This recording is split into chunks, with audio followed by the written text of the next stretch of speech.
ఆ వీడియోలు చల్లగుండా అరరే ఫేస్బుక్ తెరిచిన వాళ్ళే వాట్సాప్ చూసిన వాళ్ళే నీ అవ ఇంకేం వార్తలు దొరకనట్టు ఊకుకే గివ్వే చూపిస్తారు భయ్యా అని తిట్టుడే చూసుడే గదేనుల్లా ఆగోరి వీడియోలు ఓ 2-3 యూట్యూబ్ ఛానళ్ళు గుత్తబట్టి మొత్తం పొద్దెల్ల తీసినాయి అబ్బా.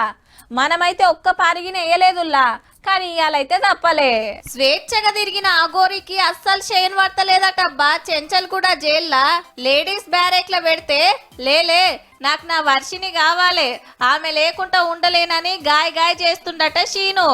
ఆవు అప్పట్లా షీనే మరి గిట్లున్నోడు ఆపరేషన్ చేపించుకొని అగోరయ్యిండు. ముంగట పుర్రెలున్న గీ కార్లా తెలంగాణ అంతా తిరుగుతాంటే ఎదురు పోయి ఎలకని చెప్పేది గుడి ఆఫీసర్లు అయ్యవార్లు. ఏవేవో మంత్రాలు చదువుకుంటా పూజలు చేసేది. అఘోరాలంటే హిమాలయాలు ఉంటారని అందరికి తెలుసాయే.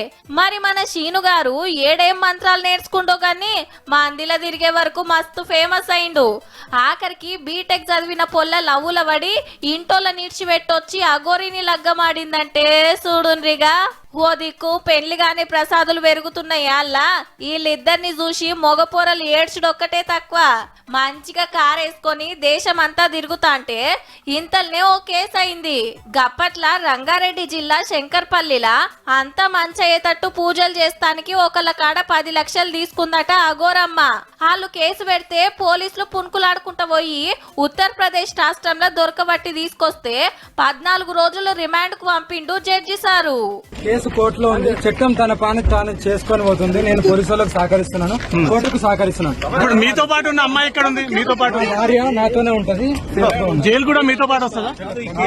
కానీ ఏ జైల్లో పెట్టాలో తెలియక పోలీసులు తికమకైతాంటే ఆఖరికి దవాఖాన్ల టెస్టులు చేపించి గా రిపోర్టును బట్టి చెంచల్ కూడా మహిళా జైళ్లకు తోలిండ్రన్నట్టు. లాయర్ ను పెట్టుకునే తాకత్ లేకుంటే కోర్టే ఒకళ్ళని పెట్టింది.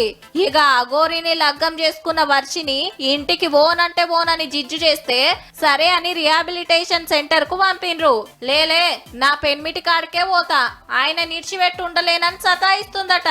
ఇక రేపు ఏమైతుందో గాని మా నోళ్ళ లవ్వు మీద ఓ సినిమా తీస్తే కత్తర్ నా కాడేటట్టున్నది పో.